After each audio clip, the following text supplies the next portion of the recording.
اعوذ باللہ من الشیطان الرجیم بسم اللہ الرحمن الرحیم الحمد للہ رب العالمین والصلاة والسلام علی اشرف الانبیاء والمرسلین حبیب الہ العالمین ابی القاسم محمد والصلاة والسلام علی آلہ الاطیبین الاطہرین المعصومین الغر المیامین المنتجبین المکرمین الذین اذهب اللہ عنہم الرجس وطہرہم تطہیرا. اما بعد فقد قال رسول اللہ صلی اللہ علیہ وآلہ وسلم یا علی لا يحبک الا مؤمن ولا یبغضک الا منافق. پیغمبر اکرم نے ارشاد فرمایا یا علی آپ سے سوائے مومن کے اور کوئی محبت نہیں رکھے گا اور آپ سے سوائے منافق کے اور کوئی بغض نہیں رکھے گا.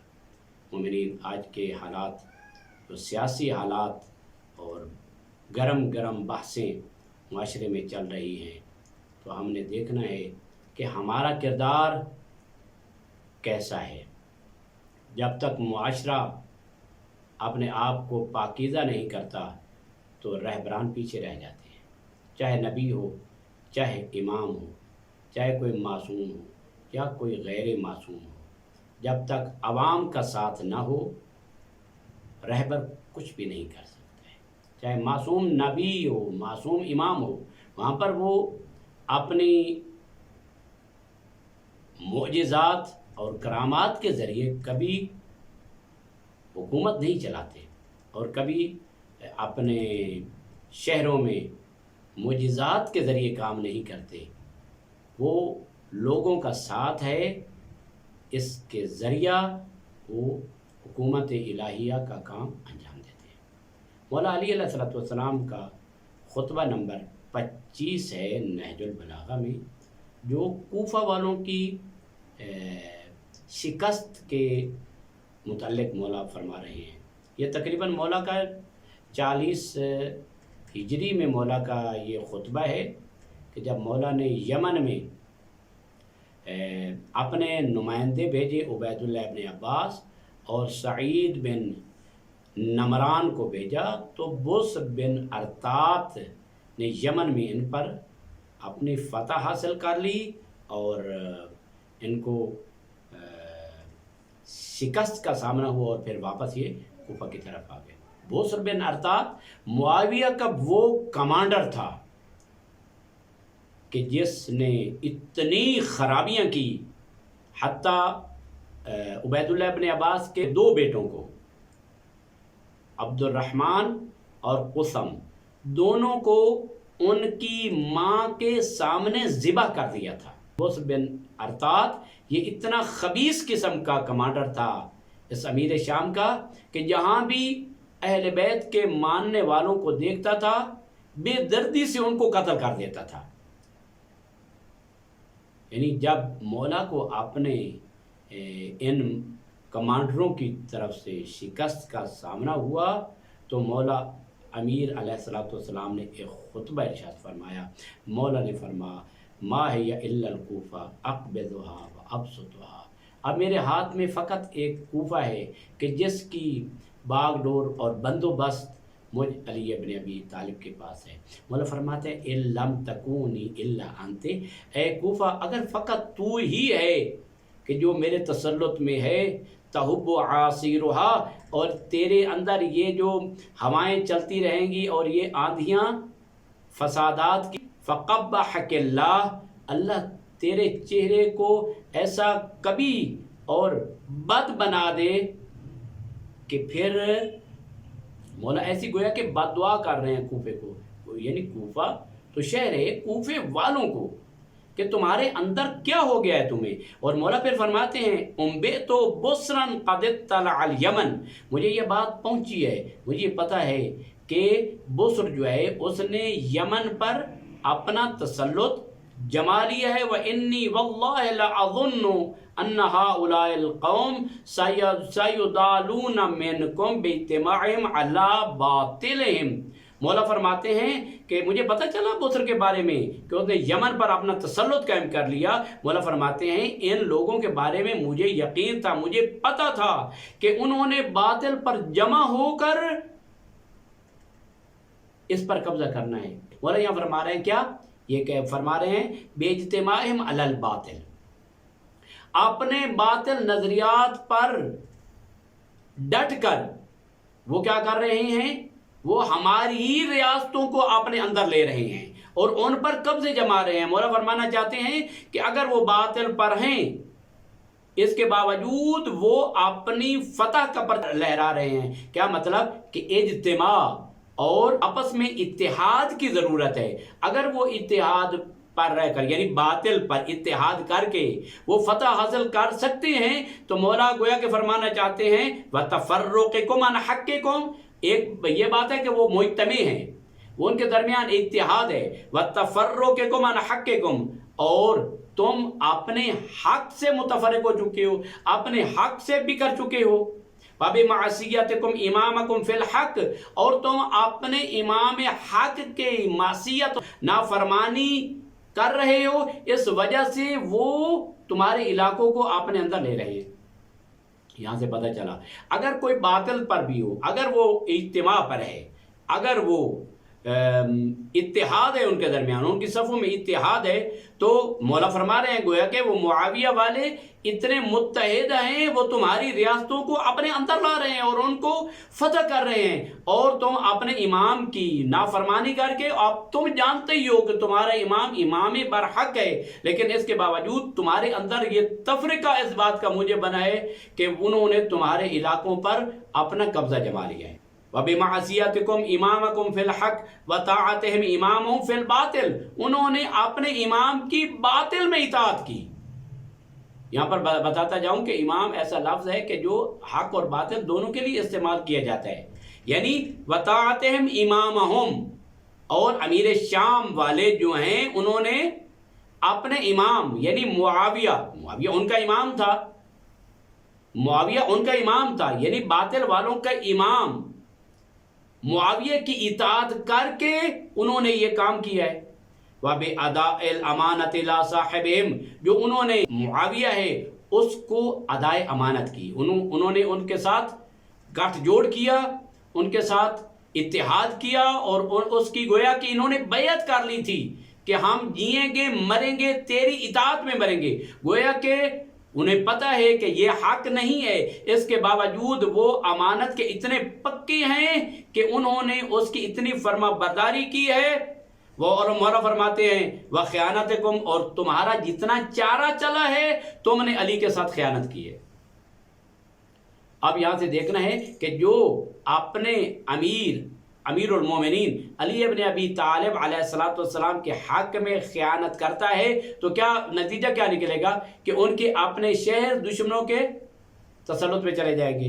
وَبِصَلَاحِهِمْ فِي بِلَادِهِمْ، انہوں نے اپنے شہروں میں اصلاح کی، درستگی کی۔ وَفَسَادِكُمْ، اور تم نے اپنے شہروں میں فساد پھیلایا، اپنے شہروں میں فساد پھیلایا، اپنے درمیان تفرقہ، اپنے درمیان چیمے گوئیاں، یہ فسادات جو اپنے درمیان ہیں یہ کس چیز کا موجب بنتے ہیں؟ کہ دشمن طاقتور ہو جاتا ہے۔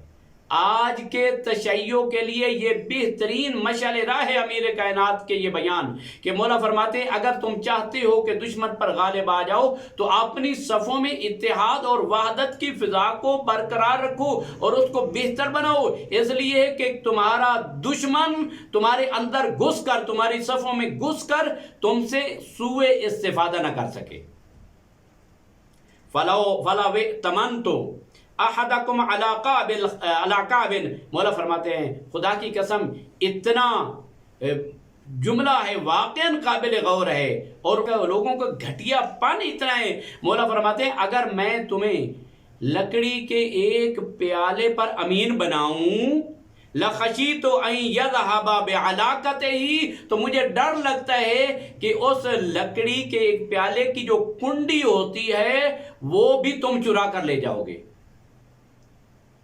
ان لوگوں کا اتنا گھٹیا پن مولا بیان کر رہے ہیں، اور پھر مولا فرماتے ہیں اللہم انی قد مللتہم وملونی، خدا کی قسم لوگ تو پڑھتے ہیں مولا علی علیہ السلام کا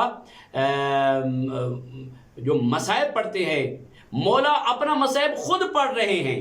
مولا فرما رہے ہیں انی قد مللتہم وملونی، پروردگارہ بار بار نصیحتیں کرتا تھا، وہ میری نصیحتیں سن سن کر گویا تھک چکے ہیں، وَمَلُّونِي، اور انہوں نے میری معصیت اس قدر کی ہے کہ خدایا میں ان سے تھک چکا ہوں، وَسَئِمْتُهُمْ وَسَئِمُونِي، میں ان سے تھک چکا اور وہ مجھ سے تھک چکے، فَأَبْدِلْنِي بِهِمْ خَيْرًا مِّنْهُمْ، اے پروردگارہ مجھے ان کے بدلے میں بہترین لوگ اور بہترین امت عطا فرما، وَأَبْدِلْهُمْ بِشَرًّا مِّنِّي، اور ان کو میرے بدلے میں کوئی برا حکمران ان کے اوپر مسلط فرما۔ اللہم شرد الظالمین بالظالمین، اے پروردگارہ یہ اتنے ظالم ہیں کہ اب مجھ علی ابن ابی طالب کی گویا کہ تاب نہیں رہی کہ میں ان کے اندر رہ سکوں، میں ان کی اصلاح کر سکوں۔ یہ دل کے اتنے نافرمان ہو چکے ہیں، کہتے ہیں علی ہمارا امام ہے لیکن میرا کہنا نہیں مانتے۔ مولا فرماتے اللہم مس قلوبہم کما یماس الملح فی الماء، پروردگارہ اپنے غضب اور اپنے عذاب کے ذریعے ان کے دلوں کو پگھلا دے جس طرح نمک پانی میں مل کر پگھل جاتا ہے۔ وہ مولا بد دعا کر رہے ہیں۔ امیر کائنات رحمت للعالمین کا مصداق، جس طرح پیغمبر رحمت للعالمین ہیں، مولا علی علیہ السلام بھی، یعنی علی انت منی و انا من کا، اس کے تحت مولا علی بھی رحمت پروردگار کا ایک بہترین نمونہ ہے۔ مولا فرما رہے ہیں اللہم مس قلوبہم، پروردگارہ ان کے دلوں کو اپنے عذاب اور اپنے قہر و غضب کے ذریعے ان کے دلوں کو ختم کر دے، ان کے دلوں کو پگھلا دے جس طرح نمک پانی میں مل کر ختم ہو جاتا ہے۔ مولا فرماتے ہیں اما واللہ لوددت ان لی بکم الف فارس من بنی فراس ابن غنم، مولا فرماتے ہیں میں چاہتا تھا خدا کی قسم اگر میرے پاس بنی فراس ابن غنم کے 1000 جوان ہوتے تو میرے لیے بہت بہتر ہوتا۔ بنی فراس یعنی وہ ایک قبیلہ تھا کہ جو بہت شجاعت اور بہادری میں اپنی مثال آپ تھا۔ مولا فرماتے ہیں کہ تم میرے لیے نہ ہوتے، اے کوفہ والو تم میرے لیے نہ ہوتے، میں تم سے تھک چکا ہوں، تم مجھ سے تھک چکے ہو، میرا کہنا نہیں مانتے ہو، میں امام برحق ہوں، اس کے باوجود میری بات تم نہیں مانتے ہو۔ اگر بنی فراس کے میرے پاس 1000 جوان ہوتے تو میرے لیے بہت بہتر ہوتا۔ کیوں ہنالک لو دعوت اتاک منہم فوارس مثل ارمیت الحمیم، مولا فرماتے ہیں کہ اگر تو ان کو بلاتا تو وہ گرمیوں کے بادلوں کی طرح آتے۔ گرمیوں کے بادل یعنی موسم گرما کے جو بادل ہوتے ہیں ان کے اندر پانی نہیں ہوتا، اور جن بادلوں میں پانی نہیں ہوتا ہوا ان کو جلدی اڑا کر لے جاتی ہے اور ان کی رفتار زیادہ ہوتی ہے۔ مولا فرماتے ہیں گویا کہ وہ ایسے جوان تھے کہ اگر ان کو میں بلاتا یعنی اور اگر آپ ان کو بلائیں تو وہ جلد از جلد تمہارے پاس پہنچنے کی کوشش کریں گے، چاہے حرب ہو، چاہے جو کچھ بھی ہو، چاہے جنگ کا سامان ہو، چاہے آگ جل رہی ہو جنگ کی، وہ ایسے جوان ہیں کہ جنگ جو ہیں اور بہادر ہیں۔ تم مجھ سے دور ہو جاتے اور ان لوگوں کے 1000 جوان علی ابن ابی طالب کے پاس ہوتے تو علی کو بہت زیادہ خوشی ہوتی۔ یہ دیکھیں مولا علی علیہ السلام کا خون جگر ہے جو مولا ارشاد فرما رہے ہیں کس وجہ سے، ورنہ مولا علی علیہ السلام معجزات کے ذریعے جس طرح کہ وہ جنگیں لڑتے تھے، ما قلعت باب خیبر بقوت جسمانیہ بل بقوت ربانیہ، تو پھر یہاں پر بھی مولا علی علیہ السلام یہ کام کر لیتے نہیں۔ مولا ان لوگوں کے ذریعہ حکومت کرنا چاہتے تھے، لوگوں نے ساتھ نہ دیا اور ظالم حکمران مسلط ہو گئے، لوگوں پر اتنا ظلم ہوا، تشیع کو اتنا چون چون کر مارا گیا کہ جو تاریخ بھری پڑی ہے۔ جہاں پر بھی کوئی سید ملتا، جہاں پر بھی کوئی علی والا ملتا، وہ ظالم لوگ چون چون کر علی والوں کو مارتے۔ کیوں؟ اس وجہ سے جب علی کی اطاعت نہ کی جائے تو پھر علی کے دشمنی برسر اقتدار آئیں گے اور تشیع کے حقوق کا ستیہ ناش ہوگا۔ مومنین مخلصین، علی ابن ابی طالب کو لوگوں نے ستایا، اب یہ ہے کہ علی کے بیٹے کو نہ ستاؤ، اپنے قائد اور رہبر اور رہنما کو نہ ستاؤ، ان کی سیاسی بصیرت کو سلوٹ کرو، سلام کرو ان کی سیاسی بصیرت کو۔ خداوند متعال نے پاکستان میں اتنا عظیم قائد اور رہبر ہمیں عطا کیا ہے، ان سے فائدہ اٹھاؤ۔ ان کا ساتھ دو۔ خداوند متعال آپ تمام کے حقوق کا مدافع ہے اگر آپ ساتھ دے گے۔ ان تنصر اللہ ینصرکم ویثبت اقدامکم، اگر تم نصرت الہی کو پہنچو گے تو کیا اللہ تمہاری مدد کرے گا اور تمہیں ثابت قدمی عطا کرے گا، اور دشمنوں کے سامنے ہم سینہ سپر ہو کر پھر ہمارا نصاب بھی نہیں بدل سکے گا۔ ہمارا نصاب وہی ہوگا جو ہمارے خواہش کے مطابق ہوگا، ان میں اہل بیت کا تذکرہ ہوگا، اس میں مولا علی علیہ السلام کی فتح و نصرت کے وہ جوہر ذکر کیے جائیں گے، اور اسی طرح کے نصاب ہوگا جس طرح ہم چاہیں گے۔ لیکن اگر آپ نے اپنی قیادت کا ساتھ نہ دیا، اپنے رہبر کا ساتھ نہ دیا، تو پھر یاد رکھنا تمہارا حشر وہی ہوگا کہ جو علی کے دشمنوں نے علی کے دوستوں کے ساتھ کیا تھا۔ والسلام علیکم ورحمۃ اللہ وبرکاتہ۔